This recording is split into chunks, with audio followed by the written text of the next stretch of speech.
Dear student, good evening. आज की class में हम कक्षा 11 में मैथमेटिक्स के अंतर्गत ट्रिग्नोमेट्री की शुरुआत करने जा रहे हैं। तो ट्रिग्नोमेट्री में फर्स्ट टॉपिक आपका आता है कोण। क्या आता है? कोण। कोण जिसको कहते हैं हम एंगल। कोण क्या होता है? इसके संदर्भ में दो बातें होती हैं। यह आपकी कोई लाइन है O और A, इसका ये प्रारंभिक बिंदु है। कौन सा बिंदु है? प्रारंभिक बिंदु। और ये इसका क्या है? अंतिम बिंदु। तो प्रारंभिक बिंदु के सापेक्ष जब कोई रेखा घूमती है, इसके सापेक्ष, मान लो कि ये बिंदु प्रारंभिक बिंदु के सापेक्ष घूम रही है, तो ये आपका यहाँ पर आ गया तो कोण आपका B बन जाएगा। ये इसकी डिस्टेंस हो गई। और ये पॉइंट आपका यहाँ पर आ जाए, यहाँ पर, तो C पॉइंट हो जाएगा, तो ये आपका कोण बन जाएगा। यही पॉइंट अगर यहाँ पर आ जाए तो ये आपका D कोण बन जाएगा। कोण ये, कोण ये, कोण ये। इस प्रकार से हम ये कह सकते हैं जब कोई रेखा अपने प्रारंभिक बिंदु के सापेक्ष घूमती है तो इस प्रकार आपके जो आकृति बनती है वो कोण कहलाती है। क्या कहलाती है? कोण। और कोण दो प्रकार के होते हैं, धनात्मक और ऋणात्मक। कोण कई प्रकार के होते हैं? धनात्मक, और दूसरा क्या हो गया? ऋणात्मक। मतलब कि पॉजिटिव और आपका ये हो गया निगेटिव। तो इसके संदर्भ में हमने दो बातें बताई हैं। एक है कैसा? वामावर्त, और एक है दक्षिणावर्त। ये आपका एंटी क्लॉकवाइज है, एंटी क्लॉकवाइज, और ये आपका है क्लॉकवाइज। क्लॉकवाइज, क्लॉकवाइज का मतलब घड़ी के सुई के डायरेक्शन में। ये दक्षिणावर्त, हिंदी में क्या कहेंगे? दक्षिणावर्त। इसको क्या कहेंगे? वामावर्त। बाएं हाथ की दिशा में और ये दाहिने हाथ की दिशा में। तो इसके हिसाब से डायग्राम क्या बनेगा? मान लो कि ये प्रारंभिक बिंदु है और ये आपका अंतिम बिंदु है। तो अगर बाय डायरेक्शन में नीचे की तरफ हम आ रहे हैं, पॉइंट आपका B बन रहा है, तो ये जो कोण की दिशा है इस प्रकार, तो ये क्या मानेगा? निगेटिव। क्या बनेगा? निगेटिव। और इस कोण के लिए क्या डायरेक्शन बनेगी? इस कोण की डायरेक्शन बन जाएगी प्रारंभिक बिंदु और ये आपका अंतिम बिंदु है, और ये घड़ी की सुई के विपरीत चल रहा है। तो यहाँ से जो आकृति बन रही है ये आपका कैसा कोण रहेगा? पॉजिटिव। कैसा कोण रहेगा? पॉजिटिव। तो इस प्रकार कोण प्रारंभिक बिंदु के सापेक्ष जो घुमाव होता है उससे बनने वाली आकृति कोण कहलाती है। कोण दो प्रकार की होता है, एक होता है धनात्मक, एक होता है ऋणात्मक। क्यों? तो धनात्मक जो होता है कोण, ये एंटी क्लॉकवाइज होता है, घड़ी की सुई के विपरीत दिशा में या बाएं हाथ की डायरेक्शन में घुमाओ, बाएं हाथ की डायरेक्शन में घुमाओ, ऐसा होता है। और ऋणात्मक क्लॉकवाइज होता है, यानी घड़ी की सुई के डायरेक्शन में दक्षिणावर्त। इसका साइन इस तरह कुछ डायग्राम बनता है और इसका डायग्राम कुछ इस तरह बनता है। तो कोण मापने की कितनी पद्धतियाँ हैं? अब कोण मापने की विधि बता रहे हैं। कोण मापने की 3 पद्धतियाँ हैं।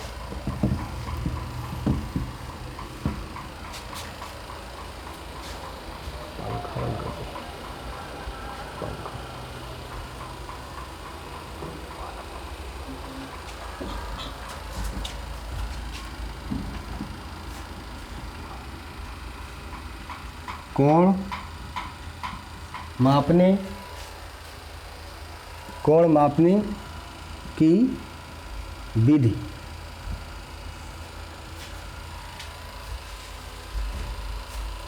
या कोण नापने की कितनी पद्धतियां हैं? कोण मापने की पद्धतियां 3 पद्धतियां हैं। वृत्तीय पद्धति, कास्टिक पद्धति, और ये आपकी होती है सातिक पद्धति। मतलब कि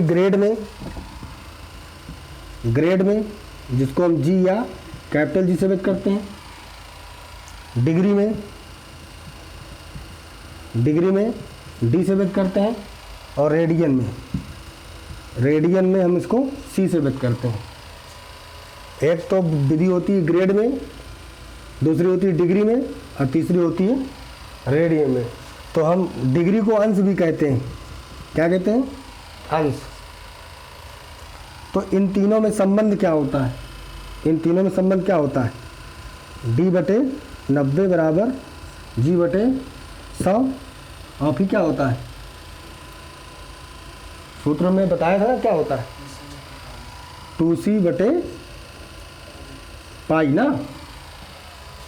तो इस प्रकार से ये आपका, इसको हम 180 अंश भी लिख सकते हैं। इसको क्या लिख सकते हैं? 180 अंश, यानी 2c अपान पाई, या फिर हम c अपान 90 अंश लिख सकते हैं। c अपान 90 का मतलब क्या हुआ? पाई 2c अपान पाई का मतलब 180। तो 180 से अगर 2 कैंसिल हो जाएगा तो c बटे 90 बचेगा। ये इसकी एक विधि होती है, इसको आप डायग्राम में या एक उसमें बॉक्स में बंद कर सकते हैं। दूसरा इसका लॉजिक क्या होता है? एक बात और होती है कि एक अंश मतलब कि वन अंश ऐसे, एक अंश इक्वल क्या होता है? 60 मिनट। ये जो साइन है 1 डैश का, ये मिनट का है। और 1 मिनट इक्वल होता है 60 सेकेंड। 1 मिनट में 60 सेकेंड होते हैं। सेकेंड के 2 डैश होते हैं, मिनट के 1 डैश होता है। क्यों? और दूसरी बात ये कि यदि हम अंश को रेडियन में बदलें, अंश को रेडियन में बदलें, रेडियन में बदलें तो क्या होगा? पाई बटे 180 से गुणा। और यदि हम रेडियन को अंश में बदलें, रेडियन को अंश में बदलें तो क्या होगा? 180 बटे पाई से गुणा। इन बातों को बहुत अच्छे से समझना होगा। अंश को रेडियन बदलने के पाई बटे 180 से गुणा, और रेडियन को अंश में बदलने के लिए 180 बटे पाई से गुणा। 180 बटे पाई, ठीक है। तो हम क्या कहेंगे इस संदर्भ में? पाई डिग्री इक्वल क्या होगा? पाई डिग्री इक्वल क्या होगा? 22 बटे 7 है, 22 बटे 7। तो डिग्री के अंतर्गत की जो वैल्यू होगी, एक पाई इक्वल क्या होगा? 1 पाई इक्वल, 1 पाई इक्वल क्या होगा? 1 पाई इक्वल होगा 180 अंश। और यहाँ पर हम यहाँ पाई सी इक्वल 180 अंश लिखेंगे। तो 1c इक्वल क्या हो जाएगा? 180 बटे पाई, जो अभी मैंने आप लोगों को समझाया था। ठीक है ना? 2 बातें आपको अच्छे से नोट करना होगा। अब इसी के अंतर्गत मान लिया जाए, कहा जाए कि 30 अंश, 45 अंश, 60 अंश और 90 अंश को रेडियन में बदलें, रेडियन में बदलें। तो 30 अंश को क्या लिखेंगे हम? 30 अंश गुणे पाई बटे 180। तो 0 से 0 कैंसिल हो गया, और 3 से 18 कट गया पीछे, 18 पाई अपॉन 6। तो इसी प्रकार 45 का पाई बाई 4, 60 का पाई बाई 3 और 90 का पाई अपॉन 2। आप ऐसे कर सकते हैं। हम तो 60 अंश का भी बता देते हैं। 60 गुणे पाई बटे 180, तो 0 0 कैंसिल, और 36 का 18 पाई अपॉन 3। इस प्रकार से पाई अपॉन 3। तो 45 का और 90 का आप आसानी से निकाल सकते हैं। इसका पाई बाई 2 होगा, इसका पाई बाई 4 होगा। अब इसी के रिवर्स में अगर हम आ जाए कि पाई बाई 6, यहाँ पर pi by 6, pi by 3, pi by 4, pi upon 2 को अंश में बदलो, अंश में बदलो। अगर अंश में बदलेंगे तो अंश में बदलने के लिए हमने क्या बताया? 180 बटे पाई से गुणा करते हैं। 180 बटे पाई से गुणा करते हैं। तो पाई अपॉन 6 है, तो पाई अपॉन 6 का क्या हो जाएगा? 180 बटे पाई, पाई से पाई कैंसिल, और 36 का 18 कितना आया? 30 अंश। इसका क्या हो जाएगा? पाई बाई 3 का। अब हम पाई बाई 2 का बता दे रहे हैं। पाई बाई 2 में क्या लिखेंगे? 180 बटे पाई, पाई से पाई कैंसिल, और 2 नहीं 18, 90 अंश आया। 90 अंश आ गया। अब इसी के अंतर्गत में सपोज दैट मान लीजिए कि कोई आपका क्वेश्चन दिया हुआ है। अभी एक क्वेश्चन हमने आप लोगों को समझाया ना, कौन सा है? 47 अंश और 30 मिनट 30 मिनट। इस सवाल में आप लोगों पहले आप लोग मिनट को अंश में चेंज करेंगे, मिनट को अंश में चेंज करेंगे। ये 37 है कि 30 अंश है? 30 है ना? हाँ, तो 30 अंश मिनट को आप अंश में चेंज करेंगे तो इसको क्या लिखेंगे? 47 अंश प्लस 30/60, क्योंकि मिनट को हमें अंश बनाना है इसलिए हम इसको डिवीज़न कर रहे हैं 60 से। तो हम 47 प्लस का 1/2, इसका एलसीएम आया 2, 2 सत्ते 14, तो चौको 8 1 9 प्लस का 1, तो 95/2 अंश आया। 95/2 अंश आ गया है। तो अब इसको हम रेडियन में बदलने के लिए क्या करेंगे? रेडियन बदलने के लिए 95 अंश/2 गुणे पाई/180, ये तो करेंगे। तो इस 5 से कट जाएगा, 5 1 5, 4 असील, तो 45 हो गया। तो 5 9 45, 19 पंचे 95, और 5 3 15, 3 असील बचा। तो यहाँ पर क्या हो जाएगा? 5 छक्का 30। अब ये 36 दूनी कितना हो गया? 72, 19 पाई/72 इसका रेडियन में वैल्यू आ रही है। अब एक सवाल और था आपका, कौन सा?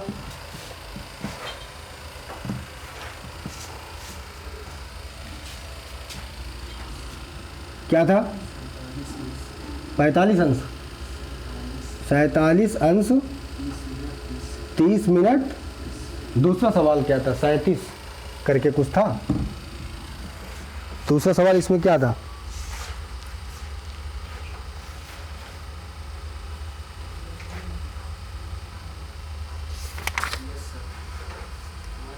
पाँच अंश 37 मिनट 30 सेकेंड, 5 अंश 37 मिनट और ये 30 सेकेंड, 30 सेकेंड।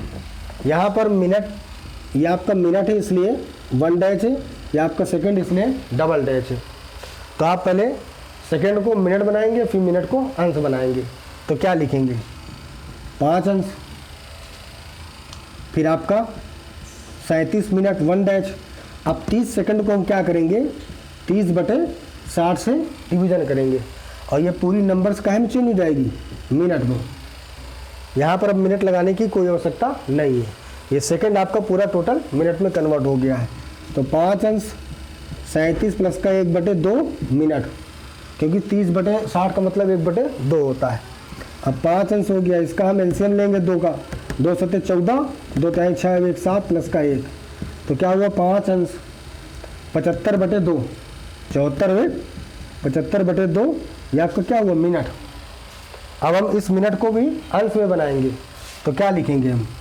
5 अंश प्लस का 75/2 है।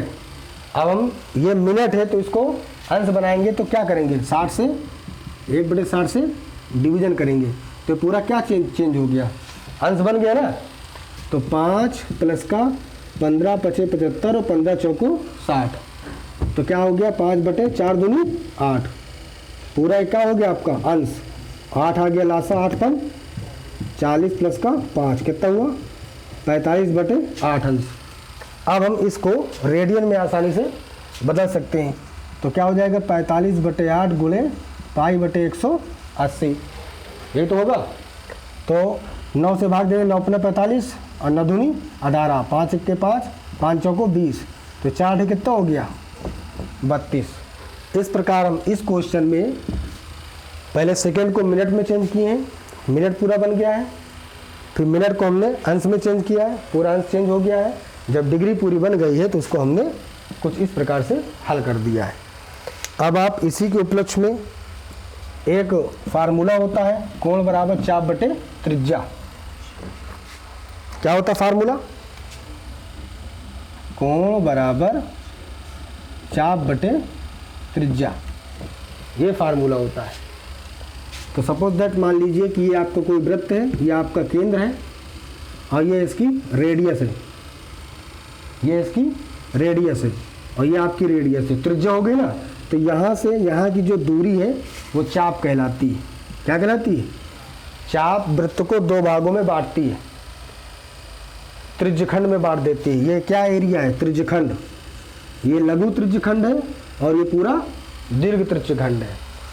तो यहाँ पर हम कोण को डिफाइन करने के लिए हम एक बात और कह सकते हैं, यदि चाप जो है त्रिज्या के बराबर काट दें, मान लो इसकी त्रिज्या 3 है, इसकी त्रिज्या 3 है, तो त्रिज्या किसके बराबर हो गई? चाप के। तो यहाँ पर हम कह सकते हैं यदि चाप बराबर त्रिज्या, यदि चाप बराबर त्रिज्या तो कोण बराबर चाप बटे चाप, कैंसिल हो गया, क्या बचा? 1 1।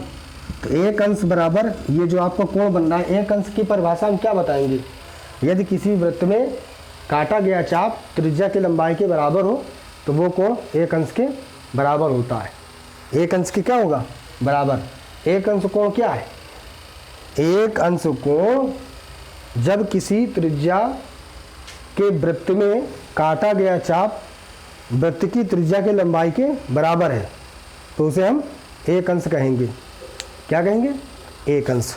इसी के संदर्भ में कोई सवाल मान लेते हैं कि यहाँ पर एक क्वेश्चन है,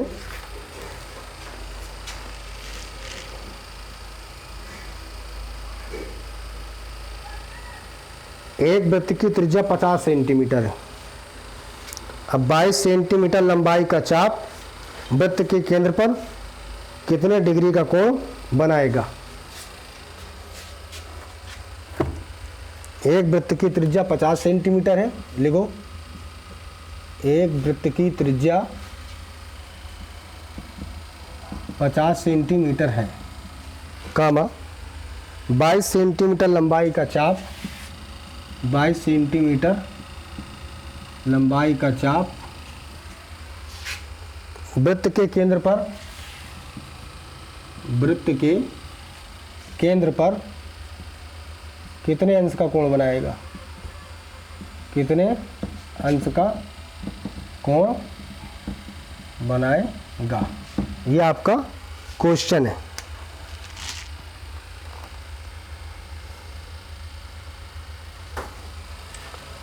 तो क्या होता है फार्मूला? कोण बराबर चाप बटे त्रिज्या।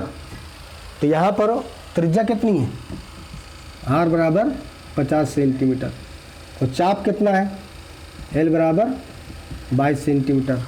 और वृत्त का कोण ज्ञात करना है। क्या निकालना है? कोण। तो चाप हो गई 22 और त्रिज्या हो गई 50। क्यों? चाप की जगह पर चाप रख दिया, त्रिज्या की जगह पर त्रिज्या रख दिया, तो कोण बराबर चाप बटे त्रिज्या होता है। कह रहा कितने अंश का कोण बनाएगा, तो इसको कैंसिल कर सकते हैं। 11 बटे कितना आया? 25। 11 बटे कितना आया? 25। अब इस क्वेश्चन के अंतर्गत हम इसको अंश में बनाएंगे। कहें बनाएंगे? अंश में बनाने के लिए, अंश में बनाने पर तो क्या हो जाएगा? 11 बटे 25 गुणे क्या करें? 180 बटे पाई से गुणा करेंगे ना, तो 180 बटे पाई। अब पाई का मान क्या होता है? पाई का मान क्या होगा? 25 गुणे 22 बटे 7। 7 कहाँ जाएगा? ऊपर जाएगा। और 25 गुणे क्या हुआ? 22। तो 11 दूनी 22 हो गया। अब इसको हम इससे भाग देंगे तो यहाँ पर कितना बचेगा? 90। इसको हल कर देंगे तो 90 गुणे 7 बटे 25। 25 में हम 5 से भाग दें, 5 पचे 25, और इसमें भाग दें 5 के 5, इसमें ऐसे लाए 4, तो 5 8 40। तो एक 18 गुणे 7 बटे 5। 18 गुणा 7 में कर दो, 8 7 56 की 6, और 7 के 7 5 12 बटे 5। भाग दे दो, कितना बचेगा? 5 दूनी 10, 2 80, 5 पचे 25, और दशमलव कितना बचा? 1। तो 1 जाएगा तो दशमलव फिर बच जाएगा, 5 दूनी 10, तो 25.2 करके इसका उत्तर आ जाएगा। और यदि इसको हल किया जाए तो मिनट में भी चेंज हो जाएगा। तो मिनट में चेंज करने के लिए क्या इसका लॉजिक है? मिनट में यदि चेंज करेंगे तो क्या लॉजिक है? 5 से भाग देना है। 5 से भाग हम 126 में देंगे, 5 दूनी 10, कितना लासा आया? 2, उतारा 6, 5 पचे 25, क्यों 5 पचे 1 बचा, तो क्या हो गया 25 मिनट और 1/5, 25 अंश और 1/5 मिनट। तो यहाँ पर हम लिख सकते हैं 25 अंश और 1/5 मिनट, 1/5 मिनट।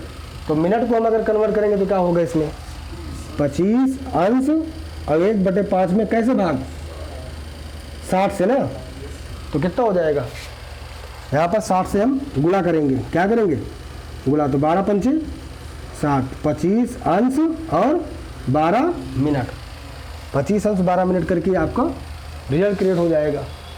अब आप लोगों को जो क्वेश्चन पूछना हो आप बताओ, हम इसको समझा देते हैं।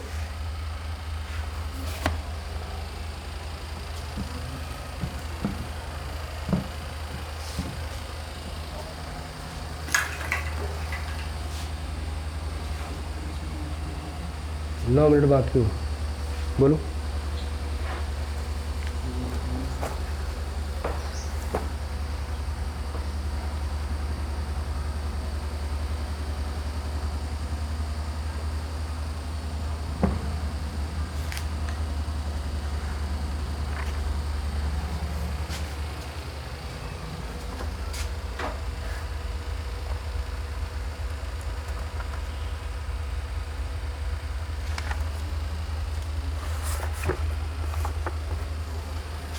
तो 30 सेंटीमीटर व्यास वाले एक वृत्त की एक जीवा की लंबाई 15 सेंटीमीटर है। जीवा के संगत लघु चाप की लंबाई क्या होगी, यही क्वेश्चन है ना।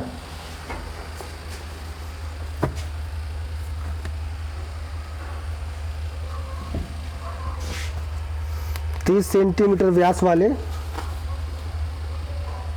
30 सेंटीमीटर व्यास वाले एक वृत्त की एक जीवा,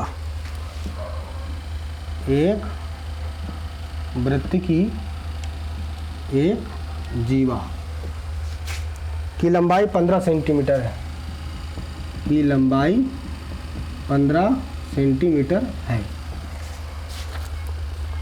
जीवा के संगत लघु चाप की लंबाई क्या होगी, जीवा के संगत लघु चाप की लंबाई क्या होगी। अब ये क्वेश्चन आप लोग राइट डाउन कर लो, पहले लिख लो।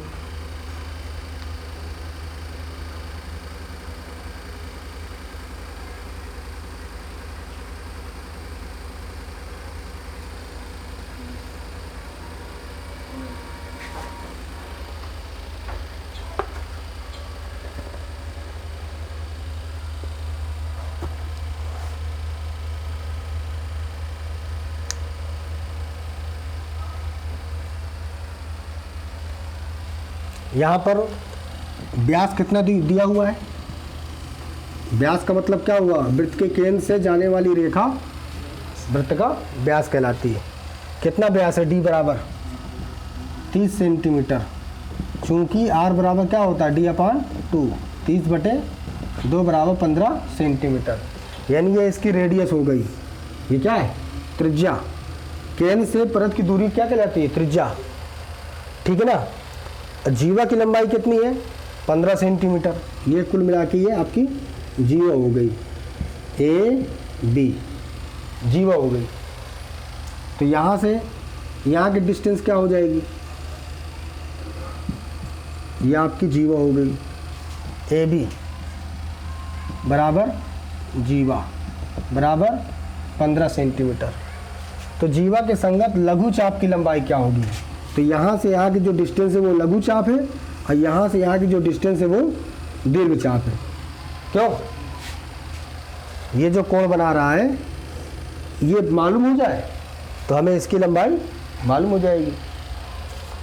तो कोण बराबर क्या होता है, यहाँ पर एक बात आपको समझना पड़ेगा, ये भी त्रिज्या है, क्यों, और ये भी त्रिज्या है और ये भी आपकी त्रिज्या है, कुल मिला के इसकी जीवा है, ये जीवा है, यानी ए बी सी, इसकी लंबाई 15 सेंटीमीटर, इसकी लंबाई 15 सेंटीमीटर और इसकी लंबाई 15 सेंटीमीटर, यानी ए सी बराबर सी बी बराबर 15 सेंटीमीटर। क्योंकि एक ही वृत्त की त्रिज्या है, एक ही वृत्त की त्रिज्या है। और ए बी बराबर जीवा बराबर 15 सेंटीमीटर। तो ये भुजा 15 है, ये भुजा 15 है, ये भुजा 15 है, तो सभी भुजाएं बराबर हो गई ना। तो बराबर भुजाओं वाले त्रिभुज को क्या कहते हैं? समबाहु त्रिभुज। और समबाहु त्रिभुज के प्रत्येक कोण कै अंश का होता है? 60 अंश का होता है। कै अंश का होता है? 60 अंश का। तो केंद्र पर कै अंश का कोण बन रहा है? 60 अंश का कोण बन रहा है। तो यहाँ पर कह सकते हैं दिया गया त्रिभुज समकोण त्रिभुज है, क्योंकि इसकी सभी भुजाएं बराबर है, इसलिए समबाहु त्रिभुज है, इसीलिए इसके प्रत्येक कोण का मान 60 अंश होगा। तो कोण बराबर क्या होगी? कोण बराबर चाप बटे त्रिज्या, और हमें इसकी लंबाई फाइंड करना है, त्रिज्या की लंबाई। तो कोण हो गया 60, चाप आपको निकालना है, और त्रिज्या आपका कितना है हमने निकाला ना 15 सेंटीमीटर। तो 15 गुणा कर दो इसमें, 15 छक्का 90, 900। चाप की लंबाई कितनी निकल रही है? चाप की लंबाई निकल रही है कुछ 900 सेंटीमीटर करके।